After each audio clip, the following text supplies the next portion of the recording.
Good morning to all. Today the concept is spectral characteristics of system response. Means here we are going to see the response of the system in frequency domain. So spectral representation is nothing but that you are going to be check the response of the system in frequency domain.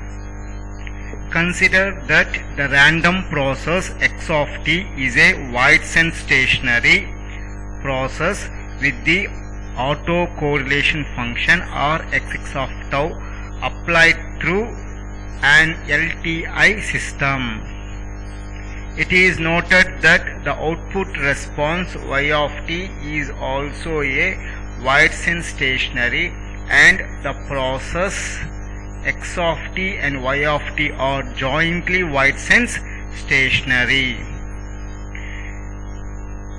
We can obtain power spectral characteristics of the output process y of t by taking the Fourier transform of the correlation functions. So now you are going to check a power density spectrum of a response. So power density spectrum of response means that you are going to be check a autocorrelation function in the frequency domain. So frequency domain represents the power density spectrum of response. So consider that the random process x of t is applied on an LTI system, that is linear time invariant system, having a transfer function h of omega. The output response is y of t. If the power spectrum of input process is s xx of omega, then the power spectrum of the output response is given by s yy of omega equal to mod of h of omega square s xx of omega. So it represents the power density spectrum of the response of a system.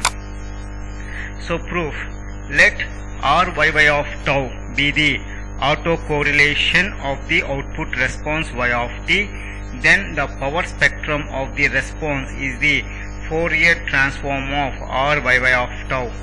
So therefore s yy of omega equal to Fourier transform of Ryy of tau. So by applying the Fourier transform to the Ryy of tau, you will be getting s yy of omega, that is in a spectral representation. Now s yy of omega equal to, this one I can be rewrite as integral minus into infinity Ryy of tau into e power of minus j omega tau into d tau. We know that Ryy of tau equal to integral minus into infinity r xx of tau plus tau 1 minus tau 2 into h of tau 1 into h of tau 2 into d tau 1 into d tau 2. So now this one we are going to be substitute in this. So then s yy of omega, so after substituting that equation, the before equation you will be getting this one, that is equal to integral minus infinity or xx of tau plus tau 1 minus tau 2 into h of tau 1 into h of tau 2 into d tau 1 into d tau 2 into e power minus j omega tau into d tau. So now, so I am applying an integration function to the impulse response, that is impulse response is nothing but h. So here h represents the impulse response, that is integral minus infinity h of tau 1 into integral minus infinity h of tau 2. Integral minus infinity is an autocorrelation, that is r xx of tau plus tau 1 minus tau 2 into e power minus j omega tau into d tau 2 into d tau 1. Now that is equal to integral minus infinity h of tau 1 into e power j omega tau 1 into integral minus infinity h of tau 2 into e power of minus j omega tau 2 integral minus infinity r xx of tau plus tau 1 minus tau 2 into e power minus j omega tau into e power minus j omega tau 1 into e power minus j omega tau 2 into d tau into d tau 1 into d tau 2.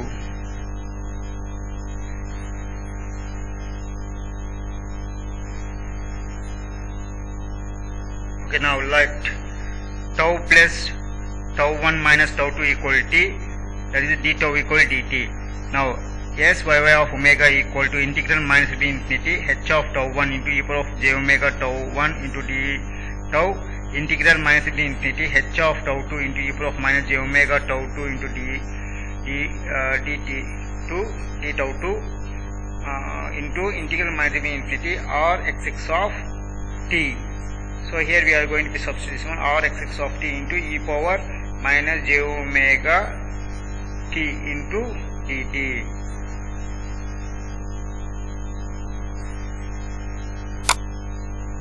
Now, so after applying the Fourier transform to the one, you will be getting s y of omega equal to h conjugate of omega into h of omega into s xx of omega, that is equal to, so this one I can be rewrite as h of minus omega into h of omega into s xx of omega. So at last s y of omega equal to, so mod of h of omega square into s xx of omega. Hence we have proved power density spectrum of response.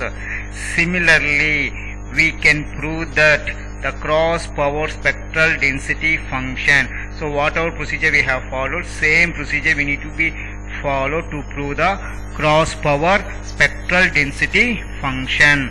Therefore, s xy of omega equal to s xx of omega into h of omega, and s yx of omega equal to s xx of omega into h of minus omega.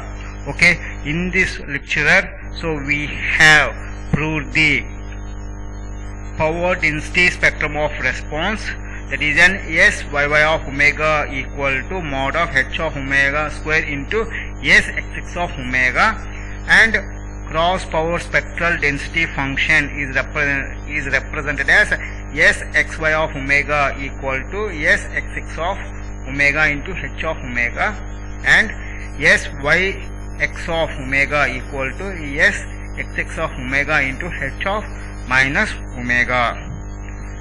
Okay, and thank you.